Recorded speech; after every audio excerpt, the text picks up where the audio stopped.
আমাদের যুবদলের সাবেক যুবনেতা নাসিরকে নির্মমভাবে কুপিয়ে হত্যা করেছে জামাত শিবিরের ছাত্র শিবিরের কর্মীরা। আবারও রক্কাটার অভিযোগ শিবিরের বিরুদ্ধে, কেবল অভিযোগই নয়, এরই মধ্যে মামলাও করা হয়েছে। বরগুনার যুবদল নেতা নাসির হাওলাদারকে কে বা কারা কুপিয়ে ও 2 পায়ে রক কেটে খুন করেছে, তারই দায় পড়েছে শিবিরের ওপরে। শিবির ছাপিয়ে এ ঘটনায় জামায়াতও দায়ী বলে মন্তব্য করছে বিএনপি নেতারা। চারিদিকে যখন জামায়াত নেতারা বলছেন শিবির রক কাটে প্রমাণ দিতে পারলে রাজনীতি ছেড়ে দিবে, তখনই এমন একটা ঘটনা ঘটল। এবার জামায়াত কি পারবে প্রমাণ করতে এটা শিবিরের কাজ নয়?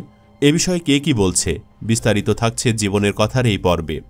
বরগুনার কালোমেঘা ইউনিয়নের 8 নম্বর ওয়ার্ডের সত্তার মিলিটারির বাড়ির সামনে যুবদল নেতা নাসির হাওলাদারকে কুপিয়ে ও 2 পায়ের রক কেটে ফেলে রেখে যায় দুর্বৃত্তরা। ছাত্রদলের প্রতিষ্ঠা বার্ষিকীর অনুষ্ঠান শেষে বাড়ি ফেরার পথে এই হামলার শিকার হন নাসির। পরে স্থানীয়রা তাকে উদ্ধার করে উপজেলা স্বাস্থ্য কমপ্লেক্সে নিয়ে গেলে কর্তব্যরত চিকিৎসক মৃত ঘোষণা করেন। এ ঘটনায় 8 জনের নামে মামলা হয়েছে।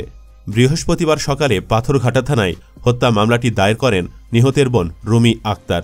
আসামিরা হলেন পৌরসভার 9 নম্বর ওয়ার্ড জামাতের ইউনিট সভাপতি ইসা রুহুল্লাহ, পৌর ছাত্র শিবিরের সভাপতি কাইয়ুম, আব্দুস সালাম মুন্সি, হাসান, ইব্রাহিম, আবু সাইদ, রাব্বি ও তার বাবা মাহবুব। সবাই জামাত শিবিরের রাজনীতির সঙ্গে জড়িত বলে জানা গেছে। থানার ভারপ্রাপ্ত কর্মকর্তা মেহেদি হাসান তথ্যের সত্যতা নিশ্চিত করেছেন। তিনি বলেন, নাসির হত্যাকাণ্ডের ঘটনায় থানায় 8 জনের নাম উল্লেখ করে মামলা হয়েছে। এর মধ্যে 1 জনকে আটক করা হয়েছে। শহরে নিরাপত্তার জন্য অতিরিক্ত পুলিশ মোতায়েন করা হয়েছে। জানা যায়, নাসির হত্যায় গ্রেফতার হওয়ার রাব্বি যে যেখানে ডাকত সেখানেই যেত। 5 আগস্টের পর যুবদল ছাত্রদলের প্রোগ্রাম ও মিছিলেও যেমন গিয়েছে, এমনকি ছাত্রদলের প্রতিষ্ঠা বার্ষিকী প্রোগ্রামেও ছিল। তেমনি 5 আগস্টের আগে যুবলীগের পোস্টেও ছিল, জানিয়েছে এলাকাবাসী। তেমনি জামাতের প্রোগ্রামেও দেখা গিয়েছে তাকে। আর নিহত নাসির সম্পর্কে অনেকে জানাচ্ছে, নাসির আগে থেকেই যুবদল করত। আওয়ামী লীগের আমলে এলাকা থেকে চলেও যেতে হয়েছিল রাজনৈতিক কারণে। 5 আগস্টের পর এলাকায় ফিরে আসে এবং প্রভাব বিস্তার করার জন্য দেশীয় অস্ত্র সাথে রাখত। যেদিন হামলার শিকার হন সেদিন তার সাথে কোনো অস্ত্র ছিল না। নাসির রাব্বিদের চেয়ে বয়সে বড়। নাসিরদের সামনে সিগারেট পানকে কেন্দ্র করে ঝামেলা শুরু।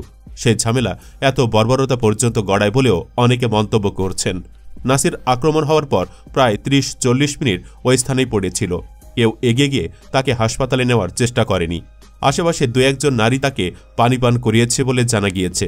তবে এসব বিষয় বিবেচনা না করে নাসির হাওলাদারকে পায়ের রক কেটে হত্যার ঘটনায় সরাসরি শিবিরের কর্মীরা অংশ নিয়েছে এবং এর পেছনে জামায়াতের ইন্ধন রয়েছে বলে অভিযোগ করছেন জেলা যুবদলের সভাপতি জাহিদ হোসেন মোল্লা।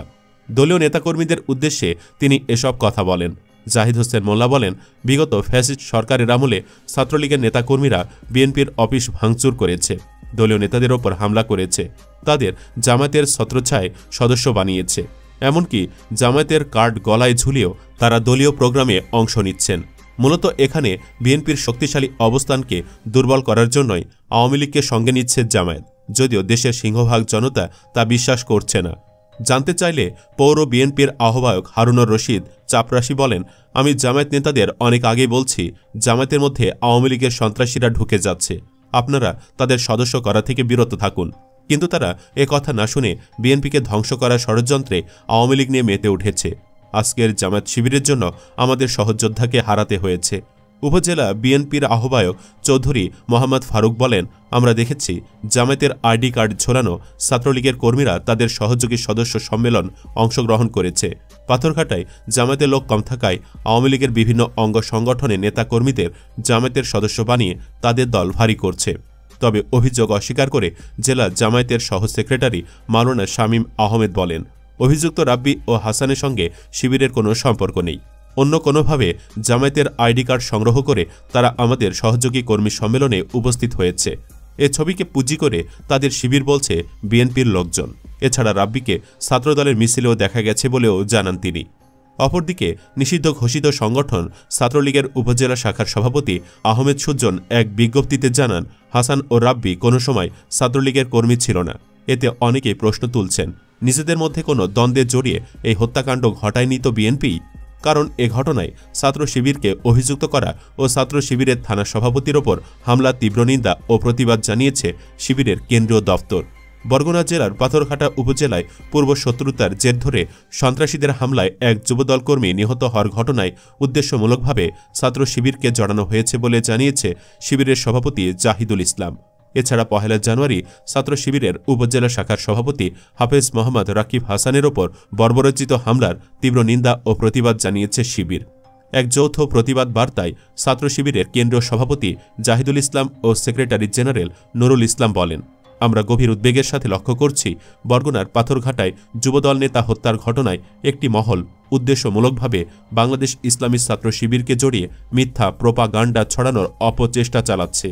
মিডিয়া ও স্থানীয় বিএনপি নেতাদের ভাষ্যমতে যুবদল নেতার হত্যাকাণ্ডের সাথে জড়িতরা নিষিদ্ধ ঘোষিত ছাত্রলীগের সন্ত্রাসী। এই ঘটনার সাথে ছাত্র শিবির বা তার নেতাকর্মীদের দূরতম কোনো সম্পর্ক নেই, অথচ রাজনৈতিক ফায়দা হাসিলের জন্য এবং প্রকৃত অপরাধীদের আড়াল করতে পরিকল্পিতভাবে ছাত্র শিবিরকে এ ঘটনায় জড়ানোর ষড়যন্ত্র করা হচ্ছে।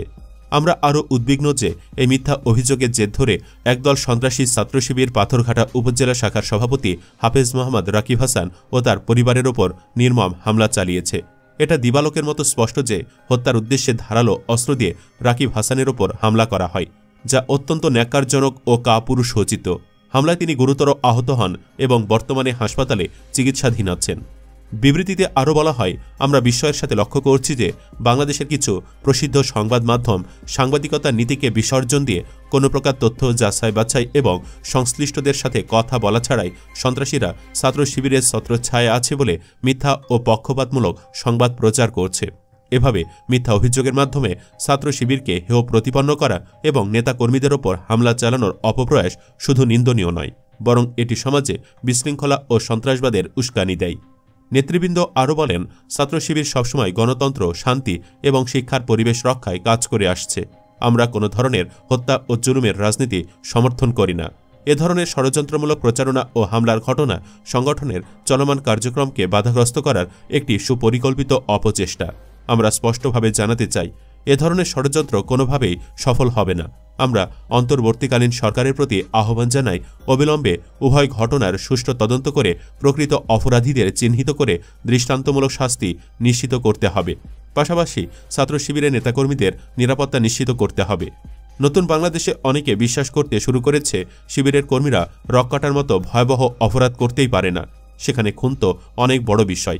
তাই বেশিরভাগ নেটিজেন শিবিরের বিবৃতিকে সমর্থন করছে। তবে তাদের লেট লতিফ ও অ্যানালগ কার্যক্রম মোটেও মেনে নিতে পারছে না অনেকে। মোহাম্মদ জাবের হোসেন নামের একজন অনুসারী শিবিরের বিবৃতিতে মন্তব্য করেছেন, শিবিরের এসব ইসলাম কার্যক্রম বাদ দিতে হবে। ঘটনা ঘটেছে বুধবার, আর বিবৃতি আসলো 24 ঘন্টা পর। এসব বাদ দিতে হবে। ঘটনার তাৎক্ষণিক রেসপন্স করতে হবে। ভিডিও বক্তব্য হাজির করতে হবে। কেন্দ্রীয় শক্তিশালী মিডিয়া সেল লাগবে। ফেসবুকে সতর্ক নজরদারি লাগবে। ঘটনার তাৎক্ষণিক স্থানীয় শাখায় কথা বলে তাৎক্ষণিক রেসপন্স করতে হবে। আওয়ামী, বাম, নব্য চেতনাবাজ বিএনপির মিথ্যাচার তাৎক্ষণিক মোকাবেলা করে সত্যকে প্রতিষ্ঠিত করতে হবে। সুপ্রিয় দর্শক, ঘটনাটিকে আপনার কাছে কি মনে হচ্ছে? আসলেই কি শিবিরের কর্মীরা খুন করেছে, নাকি বিএনপি নাসিরের মৃত্যু নিয়ে রাজনীতি করতে চাচ্ছে? কমেন্টে জানিয়ে দিন আপনার যে কোনো ভাবনা। আপাতত এখানে শেষ করছি। পরবর্তীতে আরও এমন ভিডিও পেতে চ্যানেলটি সাবস্ক্রাইব করে আমাদের সাথেই থাকুন। আল্লাহ হাফেজ।